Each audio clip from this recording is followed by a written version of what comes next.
very good morning to you. So, how do we stop people being radicalised? Good morning.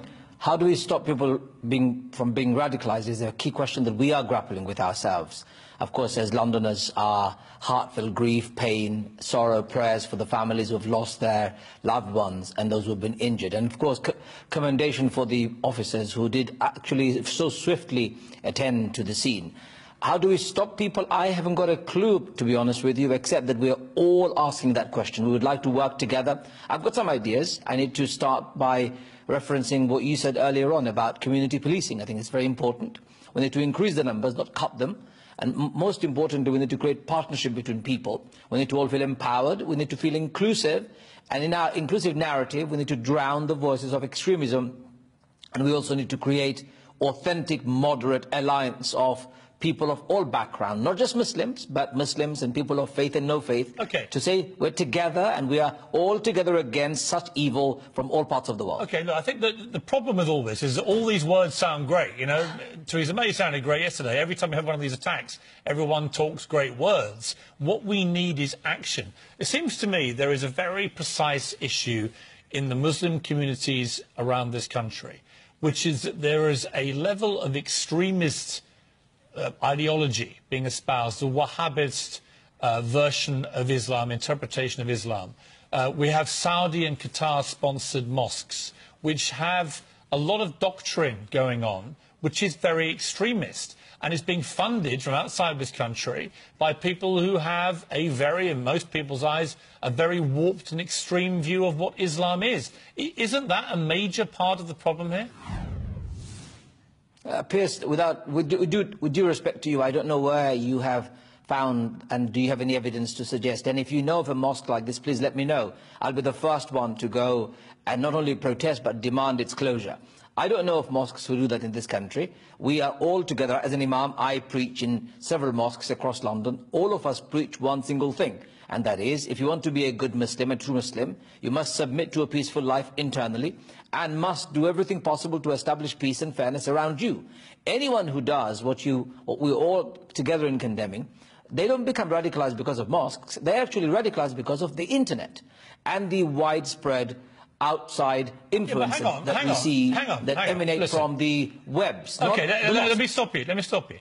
OK, that all sounds, again, that sounds great. But we know that a lot of these attackers were regular attendees of mosques. We also know we've had lots of hate preaching in this country, Abu Hamza and others being allowed to spout their vile rhetoric, inflaming extremism. We also know, and I mean, look, I can't just let you get away with saying there's no Wahhabist preaching in this country. There are no Wahhabist mosques, because we know there are. We know they're being funded by the Saudis. We know that this is happening. For you to sit there or stand there and just say blindly it's not happening at all means either you've got your head in the sand or you just don't want to recognise this problem.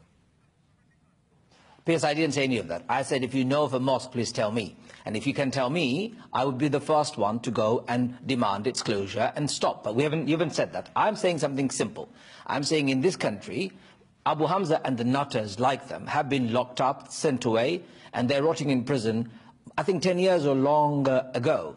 So 10 years on, and thousands of pounds, actually millions of pounds have been spent in protecting our society, in making sure we eradicate and deal with extremism and terrorism, and yet we have failed, it looks like. So don't apportion the blame on the Muslims or the mosques, when mosques and the Muslim communities have played a huge and significant role in keeping our community safe. Those people who come to those mosques, we get, for example, in my mosque where we are right now, we get thousands of worshippers. We don't vet every single person, just like we don't vet anyone going to a church or a Sikh Gurdwara or a synagogue for that matter. People come by their own volition.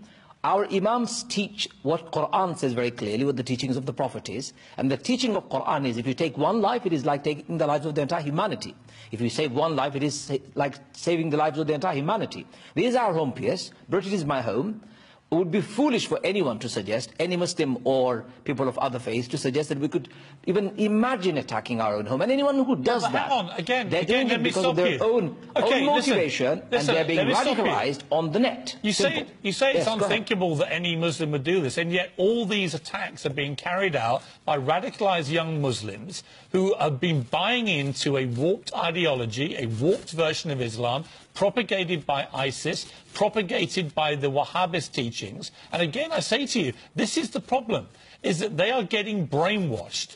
And we can all mourn the dead when these attacks happen. We've now had 3 in a few weeks, right? There are 23,000 people in this country right now that the authorities suspect may have jihadist tendencies. This is an absolute tinderbox. And what people want to know, watching this programme this morning, is what is everyone going to do about it? But in particular, what are the Muslim communities from where these people are living and where they are clearly somehow getting brainwashed? What more can they be doing collectively, with our help if necessary, to try and root them out and stop them before they kill? Let me ask you the same question in return. If we don't like Saudi Arabia and its foreign policies, or the way it deals with and preaches and teaches, if we don't like the Qataris, if we don't like the Egyptians, the North Africans, why are we so eager in selling them arms? Why are we so eager, Britain and America, in propping them up? Why are we so eager in supporting dictators and despots across the globe? We need to be consistent with our own philosophy. We believe in rule of law and democracy and freedom for all people. And if those unsavoury governments don't believe in them, then let's sever our relationship with them and say, look, enough is enough. Just like Theresa May said, we don't want to deal with you anymore because you are not only a menace to our world, but you're a threat to our own country. But our government isn't going to do that. In fact, Donald Trump just signed a blank cheque to one of the Middle Eastern governments, selling them arms. So, Piers, if you want to talk about foreign policies, we can. And our problem in this country, and what we are facing right now, the problem of terrorism and extremism, isn't emanating only from foreign policies. I agree that these, and if they do exist, we need to work together to root them out of our country. I could have been a victim. Anybody could have been a victim. And terrorism doesn't have a religion, as you know.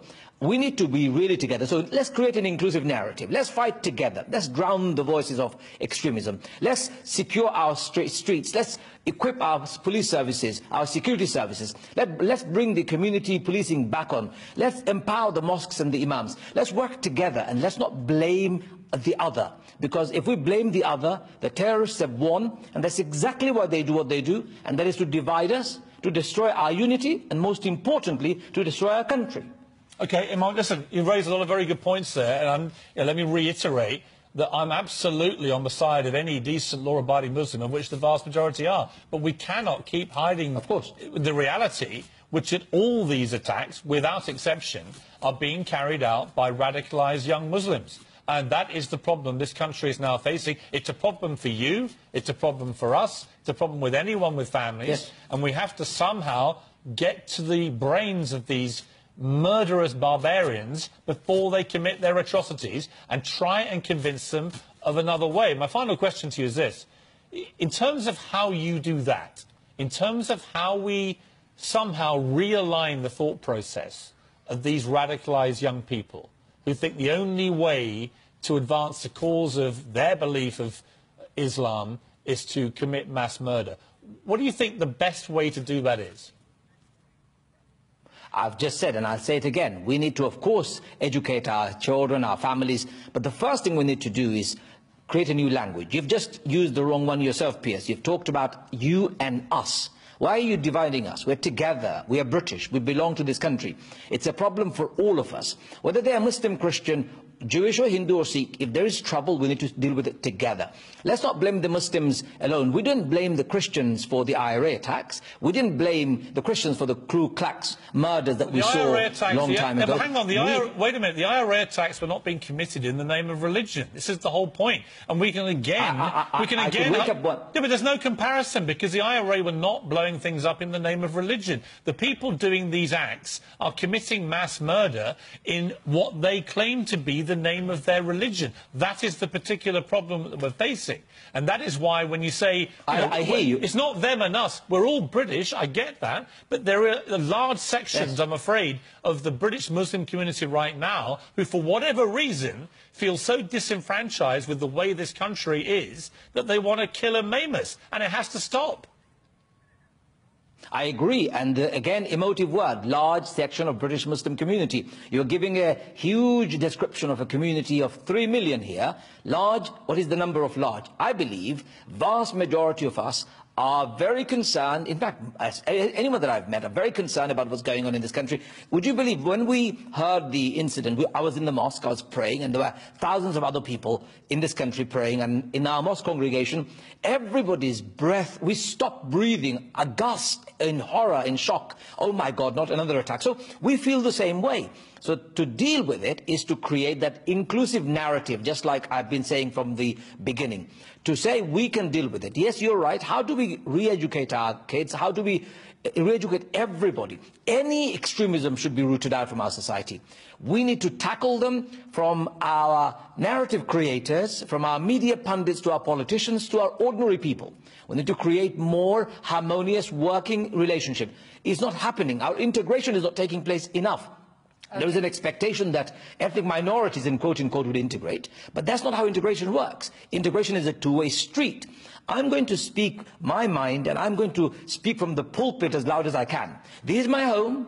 British people are my people. And I will do everything possible to make sure my country and my people are safe. And anyone who doesn't like Britain, do me a favour. Return your passport and leave. Okay. We've been saying this for a long time. Imam? Those nutters, Piers, those nutters who don't like us, we have a clear message for them. You don't belong here. Imam, Ajmal, Mazrut, I like those words. Keep doing your good work. Spread that message.